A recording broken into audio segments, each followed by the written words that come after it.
원래는 오늘 이 후보 등록부터 먼저 다뤄볼까 했는데 단일화 관련된 소식이 먼저 나오면서 저희가 단일화 소식 속보로 먼저 전해드렸습니다. 단일화 관련된 내용은 중간에 나오는 대로 저희가 중간중간 또 전해드리도록 하겠습니다.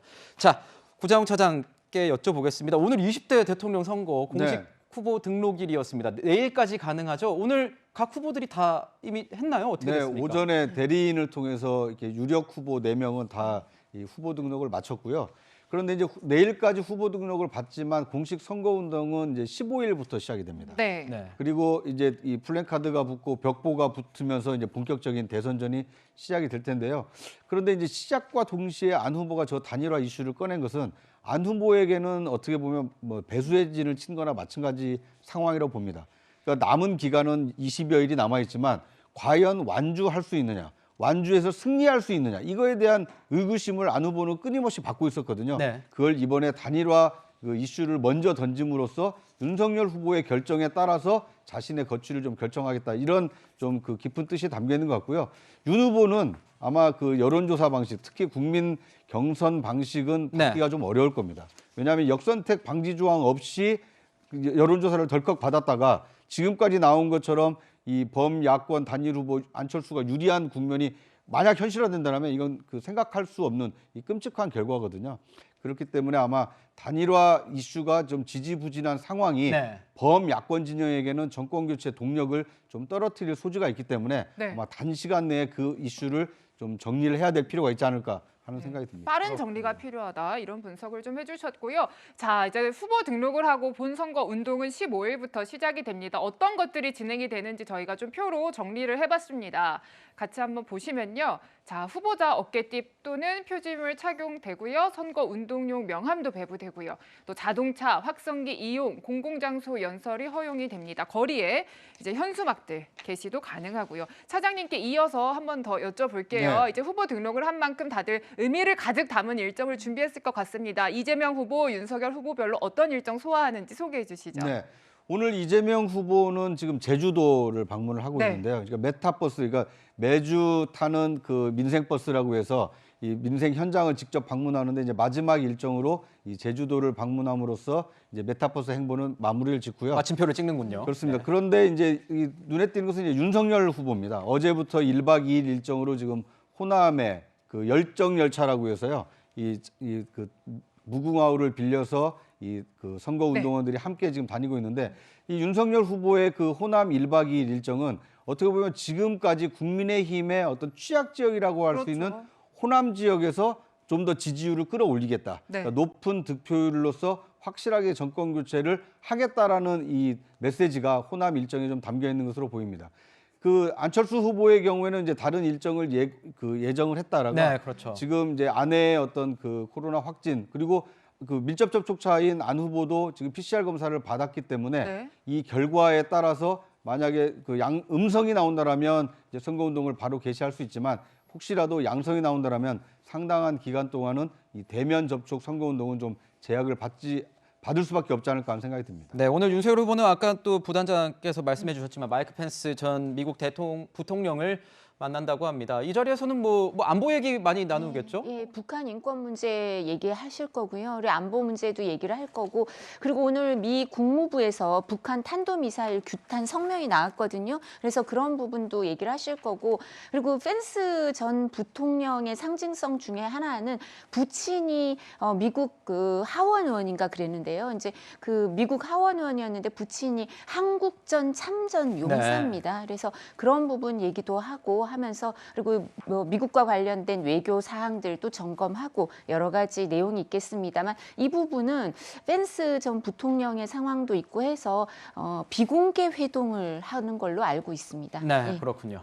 네, 자, 후보별로 일정을 살펴보고 있는데요. 먼저 이제 이재명 후보의 어제 일정부터 좀 보면은 충청을 찾아서 지지층 결집에 사활을 걸었습니다. 그 목소리 들어보시죠.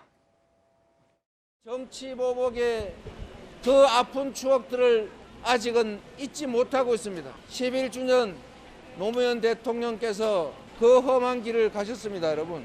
우리가 지켜주지 못했다고 후회했습니다. 다시 지켜주지 못했다고 똑같은 후회를 2번씩 반복할 것입니까, 여러분? 네, 지금 뭐 최근 한 주 동안 굉장히 이제 논란이 됐던 윤석열 후보의 적폐 수사 발언을 좀 비판하면서 노무현 전 대통령을 소환을 한 것 같아요. 그런데 교수님 여기 이제 발언에서 나왔던 이 10일이라는 숫자가 논란이 되고 있습니다. 10일이 왜 논란이죠? 13년 되셨거든요. 서거일 때문에 그런 건데요. 뭐 저는 10일이라는 거를 일부러 뭐 이렇게 노출시켜나 그렇다고 생각하진 않고요. 일단 중요한 거는 사실 정치 보복에 대한 문제를 제기하고 있는 거거든요. 그러니까 이 문제는 윤석열 전 후보의 어떤 얘기로부터 시작을 하지 않습니까? 집권하면 사실상 문재인 정부의 적폐 청산 수사를 할 것이다는 의지를 표명하면서 여기서 가장 중요한 건 근거가 없이 이 얘기를 하니까 이게 보복 아니냐는 거죠. 사실은 한국의 어떤 정치사를 보면 이 정치 보복이 계속해서 점철되었어요. 그러니까 전두환 씨가 집권하면서 실질적으로 김영삼 전 대통령을 연금하고 김대중 전 대통령은 사형 선고를 내립니다. 그리고 이명박 씨가 대통령이 되면서 사실 노무현 전 대통령의 어떤 비극이 만들어지는 거죠. 이런 장면들이 계속해서 이어갈 수 없다는 거죠. 어떻게 하든 정치 보복의 어떤 연속성을 끊어내야 되는데 다시금 그 얘기가 거론이 되고 있다는 측면에서 지금 이재명 후보는 우리의 역사에서 더 이상은 이제 정치 보복 얘기를 하지 않게끔 하겠다는 그런 메시지를 어제 보낸 거 아닌가 이렇게 생각합니다. 그렇군요. 우선 윤석열 후보 아까 말씀드렸다시피 이 열정 열차를 타고 호남을 방문했다고 합니다. 어떤 내용인지 한번 보시죠. 안녕하십니까. 전주에서 여수까지 가는 열정 열차 이제 곧 출발합니다. 호남의 정책을 가득 싣고 진심을 담아 열정 열차 달립니다. 자, 뭐 열정 열차의 열차장이 된 것 같네요. 열차장이 돼서 이제 움직이고 있는 것 같은데 호남 맞춤형 뭐 공약도 내놓고 있다고 들었습니다. 자, 이런 가운데 이 적폐 수사, 뭐 정치 보복과 관련된 이재명 후보의 이런 공세에 대해서 윤석열 후보 측에서는 좀 급하신 것 같아서 이런 얘기가 자꾸 하시는 것 같다. 뭐 이런 얘기도 했다는 것 같은데 어떤 입장이십니까? 윤석열 후보가 명확하게 말씀을 하셨는데요. 내 사전에 정치 보복이란 없다. 그 중앙일보 인터뷰도 문재인 정부 초기처럼 전 정권 적폐 수사를 할 거냐라고 물었을 때 해야죠. 대통령은 수사에 관여 안 하고 법과 원칙에 따라 수사가 이루어지겠죠. 이렇게 말하신 게 그게 정확한 워딩입니다. 그리고 또 이 부분과 관련해서는 2017년에 이재명 후보가 적폐 청산하는 게 정치 보복이라면 정치 보복 맨날 해도 된다라고 명확하게 말씀을 하셨었거든요. 근데 지금 본인들이 수사하면 우리 다른 사람을 수사하면 그거는 적폐 청산이고요. 나를 수사하면 정치 보복인가요? 그렇게 이해하시지는 않을 것 같고요. 그리고 지금 문재인 대통령께서도 2003년 3월, 그러니까 노무현 정부의 민정수석을 하시던 시절 신동아랑 인터뷰를 하셨더라고요. 신동아랑 인터뷰하면서 대북 송금 특검을 DJ에 대한, 그러니까 DJ 정부에서 있었던 대북 송금 특검을 노무현 대통령 시절에 합니다. 그래서 박지원 전 의원이라든가 여러 명이 그때 기소가 됐었고요. 근데 그때 그 신동아에서 어떻게 묻냐하면 문재인 민정수석한테 DJ도 수사할 거냐? 그러니까 DJ도 유감스럽게 나오는 게 있으면 수사를 해야죠. 그건 정치 보복입니까? 그거 아니잖아요. 그런 것처럼 지금 정부도 울산시장 선거 개입에 대해서 수사를 하니까 지금 어떻게 됐습니까? 국정상황실장이 기소가 됐거든요. 그리고 월성 원전 관련해서 공무원들 기소됐습니다. 그럼 이 사람들은 적폐 아닌가요? 적폐가 없다고 누가 얘기를 할 수 있겠습니까? 네. 최재형 전 감사원장이 정강정책에서 연설할 때 감사 때 있었던 얘기를 하는데요. 제대로 감사를 못하고 편법 급여 주는 거에 대해서 대통령 측근이라고 알려진 사람들이 전화를 해서 감사를 막았다 이런 얘기도 있었는데 대통령께서 저는 이런 거 모르셨을 것 같거든요. 근데 이런 거 적폐 아닙니까? 그러니까 이런 부분 수사할 게 있으면 해야죠. 네. 그런 얘기를 원칙론적으로 한 겁니다. 저희가 이 얘기는 또 잠시 뒤에 나눌 거긴 하지만 그래도 말씀해 주셨기 때문에 조금 더 얘기를 들어봐야 될 것 같습니다. 이재명 후보 왜 적폐 청산 왜 내로남불이냐? 먼저 얘기한 적도 있지 않느냐? 이렇게 말씀을 주셨는데요. 교수님 적폐 어떠세요? 청산과 정치 보복의 구분점은 딱 하나예요. 근거가 있느냐, 혐의가 있느냐. 아까 우리 얘기하는 대북 송금 문제 근거가 있었기 때문에 수사를 한 것이거든요.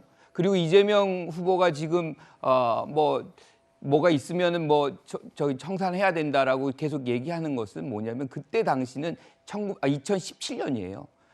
국정농단의 어떤 흐름들이 다 이렇게 잡혀 있고 그 혐의가 있고 근거가 있었기 때문에 그런 얘기를 한 것이지, 지금 윤 후보가 얘기하는 문재인 정부의 이 수사는 근거를 제시하지 않고 얘기하고 있잖아요. 그렇다 그러면 그거 자체가 사실은 정치 보복이 될 수 있는 것이고, 그 부분에 대해서 문재인 대통령 굉장히 모욕스럽게 생각을 합니다. 네. 지금 아까도 우리가 잠깐 언급했지만 노무현 전 대통령이 검찰의 모욕에 의해서 사실은 스스로 이런 어떤 일들을 벌였는데, 그러니까 비극적인 장면들이 만들어졌는데, 여기에 또다시 지금 이 문재인 대통령을 모욕한다라고 느끼고 있는 것 같아요. 그리고 이 문제는 뭐냐면 윤 후보의 어떤 이 수사 관련해서 얘기가 매우 구체적입니다. 특히나 A 검사를 지칭을 하고 A 검사의 그 유능함, 독립운동을 한다는 정도로 얘기하는 것은 그분을 통해서 뭔가 적폐 수사를 하겠다라고 우리가 상상할 수 있는 얘기거든요. 이제 이러한 구체성이 결과적으로는 어떤 보복성으로 이어지지 않을까에 대한 우려가 국민들에게 굉장히 크게 자리 잡고 아니, 있는 저는 거예요. 너무 궁금한 것 중에 하나가 A 네. 검사장이 그렇게 보복 수사하는 사람이면 이명박 박근혜 대통령 다 이 사람이 수사했는데 그거 잘못된 겁니까? 똑같은 기준으로 수사해서 없는 죄를 덮어줄 사람은 아니겠죠, 이 사람이. 있는 죄는 처벌할 사람이니까 죄가 없으면 뭐가 찔립니까? 이 사람 이명박 박근혜 대통령도 다 수사했던 사람이고 그때는 다 찬양 일색이셨잖아. 그래서 빨리 출세했던 사람이에요, 이 사람. 근데 그 사람이 그러면 없는 죄를 만들 수 있겠습니까? 그러면 이명박 박근혜 대통령한테 없는 죄 만들었습니까? 그거 인정 안 하시잖아요. 있는 죄를 처벌하겠다는 거겠죠. 자, 두 분의 이런 토론은 저희가 뒤에 아까도 말씀드렸지만 뒤에도 아주 토론의 장을 만들어놨습니다. 두 분 이번엔 예고편 형식으로 하시고 저희 제작진이 준비한 다음으로 한번 넘어가 보면 어떨까 하는데요. 네, 두 번째 네. 순서에서는 이제 24일 남았습니다. 대선의 본격적인 시작을 알리는 후보 등록과 일정 중심으로 분석을 해봤습니다. 그리고 저희가 아예 다른 내용 다루겠다는 게 아닙니다. 2차 토론했던 내용 다루면서 두 분 말씀하실 수 있는 기회 더 드리도록 하겠습니다. 넘어가시죠.